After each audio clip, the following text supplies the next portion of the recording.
좋다라는 말씀을 드리게 됩니다. 그리고 뭐 면접하면서 이제 출근할 때 무슨 복장 입어야 되는지는 너무 고민 안 하시고 그냥 정장 입고 가시면 된다라고 말씀을 드리고 싶고요. 가끔 가다가 나의 MZ력을 뽐내겠다라고 하시면서 뭐 정장 안 입고 가시는 분들 당연히 자유지만 뭐 그래서 뽑히는 경우도 있을 수 있고요. 근데 뭐 일반적인 답이라고 하면은 당연히 단정하게 입고 가는 게 가장 좋다라는 말씀을 드리게 됩니다. 면접 가자마자 뭐 하는 거 아니거든요. 그리고 왔다 갔다 하면서 직원이나 다른 노무사들 복장을 보게 될 텐데 그럼 아마 감이 잡히실 거예요. 아니면 뭐 대놓고 그냥 면접 때 물어보셔도 되고요. 뭐 이런 거 물어본다고 뭐라고 하는 사람은 없고, 뭐라고 하는 사람 있으면 그 법인은 안 가야 되는 법인이라고 단언코 말씀드립니다. 법인 정책마다 좀 많이 다르긴 한데 노무사들이 생각보다 정장을 안 입습니다. 제 유튜브 오래 보신 분들은 아시겠지만 제가 와이셔츠 칼아 달린 거 입을 땐 좀 있지만 제가 풀정장 입고 있는 거 그렇게 많이 못 보셨을 거예요. 지금도 뭐 맨투맨 입고 있고, 저는 뭐 한 달에 한 번 입을까 말까 할 것 같은데요. 뭐 시상식 있거나 아니면 뭐 좀 안 좋은 일로 어딜 찾아가야 될 때, 뭐 예를 들어 징계위원회에 제가 뭐 대리 출석을 해야 된다든지 할 때는 그럴 땐 당연히 정장을 입는데, 저는 뭐 노동청이나 위원회 사건할 때도 마찬가지고요. 웬만한 경우에는 풀정장은 거의 안 입는 것 같아요. 저는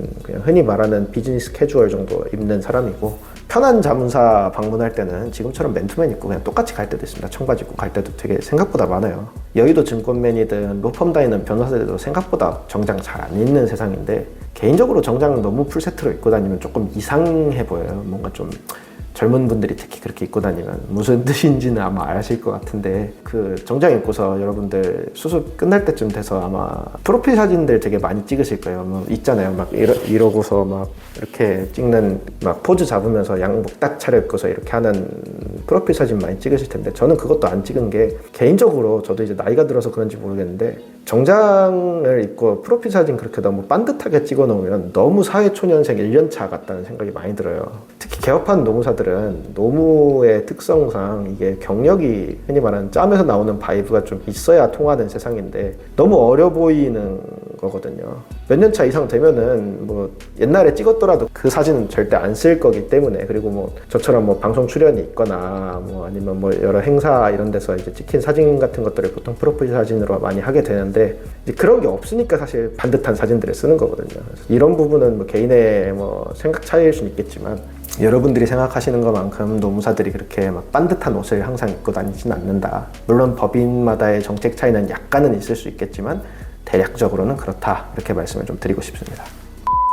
면접 갔을 때 무슨 질문 하냐라는 부분에 대해서도 많이 궁금하실 것 같아요. 개인적으로 뭐 자랑 아닌 자랑을 좀 하자면, 저는 살면서 면접에 갔을 때 떨어진 적은 한 번도 없었습니다. 언론사 면접도 제가 필기에서 다 떨어서 그렇지 YTN이 처음 면접 딱 받고 면접에서 합격한 케이스였는데, 최종 면접 때 그 당시에 YTN 대표이사가 이제 기업은행에서 행원 출신으로 사장까지 단 되게 입지전적인 인물이셨어요. 그래가지고 엄청 수더분하고 말도 잘하는데, 여러분들 제가 뭐 이렇게 영상 찍는 것도 그렇지만 저도 굉장히 능청스럽고 뻔뻔하게 말하는 사람이거든요. 그래서 거기서도 마찬가지로 이렇게 얘기를 했더니, 뭐 이게 뭐 좋은 말인지 나쁜 말인지 모르겠지만 지원자님은 얼굴만 좀 더 잘생겼어도 앵커 시켜줬을 텐데 말을 되게 잘한다, 뭐 이런 식으로 말씀을 주셔가지고 그 말 듣자마자 합격한 거 대충 눈치는 챘죠. 저는 되게 어렵게 생각 안 하는 편인데, 어차피 내가 여기서 떨어지면 이 면접관들 그냥 동네 아저씨거든요. 평생 볼 일 없는 사람들일 가능성이 높습니다. 물론 노무사들이다 보니 뭐 한 번은 만날 수 있겠지만 그분들이 여러분의 삶에 그렇게 대단한 영향을 끼칠 수 없거든요.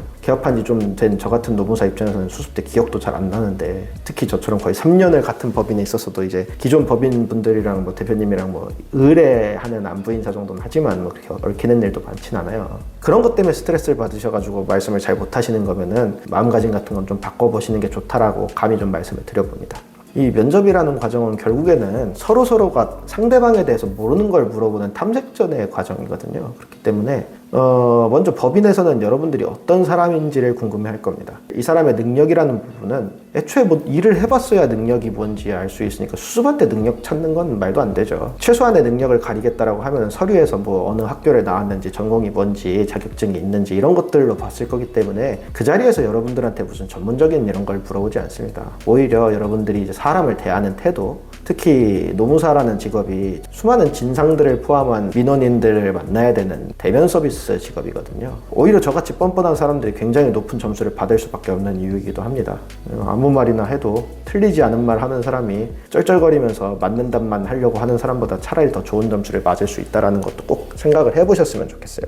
수습처를 구하는 여러분들의 입장에서 꼭 말씀드리고자 하는 부분은 이 fit이라는 부분이, 여러분들 인사관리 배우셨으니까 다 알잖아요. 다 사람마다 너무 다릅니다. 저도 29기입니다만 그때도 받아봤지만 수습처를 평가한 전 기수 선배들이 써놓은 이런 엑셀 파일이 하나 돌아다니고 있을 거예요. 그래서 그 파일 뭐 블랙리스트라고도 하는데 뭐 사실 블랙리스트까지는 아닌 것 같고, 그 파일 너무 신경 안 쓰셨으면 좋겠습니다. 물론 참고는 당연히 하셔야겠어요. 뭐 예를 들어 뭐 최저임금을 안 준다 이런 거 써놓으시면 당연히 그런 데는 걸러야 되는 게 맞는데요. 근데 이제 그게 아니라 그냥 수습처에 대해서 뭐 여러 가지 뭐 마음에 들지 않는다 뭐 이런 부분이 이상하다라고 써놓는 부분들이 사실 어떤 사람한테는 그게 좋은 부분이 될 수도 있다는 걸 꼭 좀 생각해 보셨으면 좋겠어요. 대표가 성격이 이상하다 뭐 이런 거는 좀 모르겠어요. 그거는 뭐 진짜 이상하다고 할 말은 없는데, 하는 업무가 마음에 안 든다 뭐 이런 것들은 사실 어떤 사람의 그 취향적인 부분이라고 생각을 하거든요. 특히 예를 들어 일이 너무 많다, 좋은 법인 아닙니까? 저한테는 그렇습니다. 저처럼 이렇게 길지 않은 시간에 개업을 하려고 나오는 연차가 좀 있는 사람의 경우에는 빨리 배워서 빨리 나올 생각하면 그 법인은 진짜 좋은 법인인데, 좀 워라밸도 중요하고 이런 것들이 나의 젊음과 첫 취직의 이 기쁨을 친구들과 함께 누리고 싶기 때문에 술도 많이 마셔야 되고, 저처럼 기혼자가 아니라고 하면은 이제 연애 사업에도 하셔야 되는 분들이라고 하면은 그런 법인 최악의 법인이겠죠. 상황에 따라서, 사람에 따라서 고민을 해보셔야 되는 부분일 텐데, 그런 부분들이 너무 일반화되어 있는 경우들이 많거든요. 여러분들 인터넷 여론과 비슷합니다. 마음에 드는 사람들은 조용히 있고요, 부정적인 경우가 생긴 사람들이 훨씬 더 많이 적극적으로 얘기를 하게 되거든요. 애초에 거기 안 써있는 법인들도 되게 많잖아요. 그런 데들은 불만이 있었으면 열심히 쓰셨겠죠. 근데 그냥 안 낸 사람들도 있을 것이고, 같은 법인에 심지어 여러 명이 같이 다녔을 때 한 사람은 좋다라고 쓰는데 한 사람은 진짜 여기 블랙이다라고 쓸 수도 있는 거니까, 그런 부분들은 여러분들이 알아서 필터링을 좀 해주셨으면 좋겠습니다.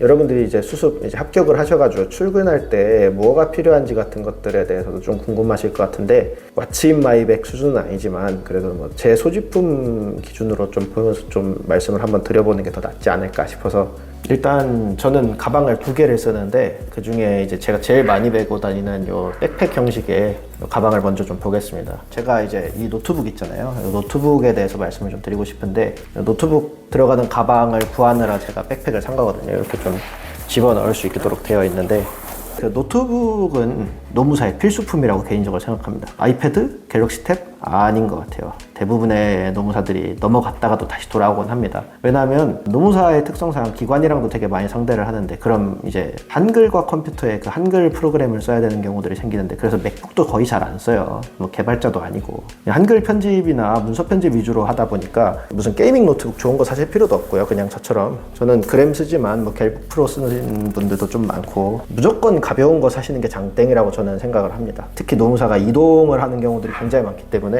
외근시 때문에라도, 그리고 집에서 재택하는 경우 때문에라도 노트북은 거의 필수품이고요. 노무법인은 대기업의 복지를 바라시면 안 되기 때문에, 정말 가끔은 이거 해주시는 것도 있다라고 하지만 대부분은 뭐 노트북을 사준다, 뭐 빌려준다 이런 개념 거의 없으니까 그건 참고하셨으면 좋겠습니다. 그리고 이제 두 번째로 이제 제일 중요한 게, 또 여러분들 항상 이제 인사를 해야 되니까 명함집 같은 거 꼭 들고 다니셔야 되는데, 명함집은 뭐 저는 이제 여기 하나 또 있는데, 이거는 제가 이제 평소에 들고 다니는 토트백이고요.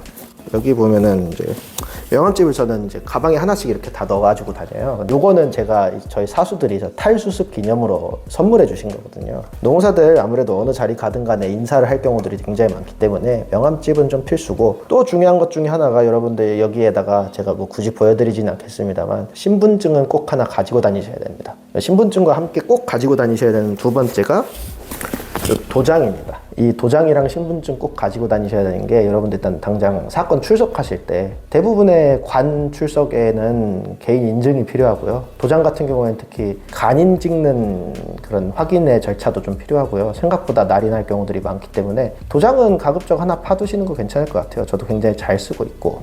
그리고 이제 뭐 여러분들 꼭 챙기셔야 하는 게 보조 배터리나 아니면 충전기 같은 것들 이런 거 무조건 필요한 게요. 여러분들 노무사는 조금만 경력이 쌓이게 돼도 무조건 외근을 많이 하게 되는 그런 직업입니다. 그렇기 때문에 기동성이라는 차원에서 내가 이렇게 전기를 많이 먹는 사람이구나, 그리고 전기가 생각보다 시중에 많이 없구나라는 부분을 많이 느끼시게 될 거예요. 그래서 보조 배터리는 어떤 방식으로든 하나 좀 챙겨 두시는 걸 추천드립니다. 뭐 핸드크림이나 스킨 로션이나 뭐 이런 부분들은 여드름 패치도 있고 막 그런데요, 이런 것들은 제가 잘생겨지려고 하는 거 아니고요, 못생기지 않으려고 하는 겁니다. 이 두 개의 차이점을 꼭 알아두셨으면 좋겠는 게, 생각하시는 것보다 노무사야말로 의외로 외모로 먹고 사는 직업일 수도 있거든요. 외모가 잘생겨야 된다는 게 아니라 신뢰가 갈 수 있게, 최소한의 깔끔함을 지향할 수 있게 하는 부분이기 때문에 저는 못생기지 않으려고 이런 것들은 좀 들고 다니는 편이고요.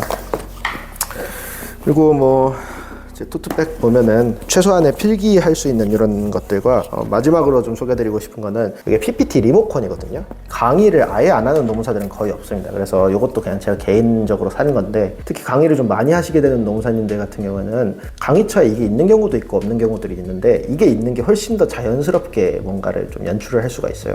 이게 안 그러면 이게 컴퓨터를 이렇게 계속 보고 있어야 되잖아요. 그럼 아이 컨택도 안 되고 그러기 때문에 쿠팡에서 사면 얼마 하지도 않거든요. 이런 거 하나 쟁여두시고 쓰시면은, 굳이 뭐 내가 출강을 나가는 경우가 아니더라도 법인 내에서의 어떤 이런 설명 같은 거 있을 수도 있잖아요. 그럴 때 요긴하게 쓰실 수 있을 거라고 생각을 합니다. 그래서 여러분들께 오늘 이제 수습과 첫 출근 정도에 대한 간략한 내용을 한 번 더 말씀을 드렸습니다. 기존의 영상에서도 있었던 내용이긴 하지만 또 새로운 기수가 됐기 때문에 제가 한 번 다시 말씀을 드리는 것도 의미가 있을 것 같아서 한번 찍어 보았고요. 제가 영상을 통해서 다 다룰 수는 없는 부분이니까 조금 더 궁금하신 개별적인 부분이 있다라고 하시면은 댓글을 통해서 연락을 주시거나 이렇게 해주시면은 반영을 해서 영상을 다시 찍든 답변을 드리든 그런 식으로 진행을 해보도록 하겠습니다. 오늘 영상은 여기까지로 하고요. 다음 시간에 또 뵙겠습니다.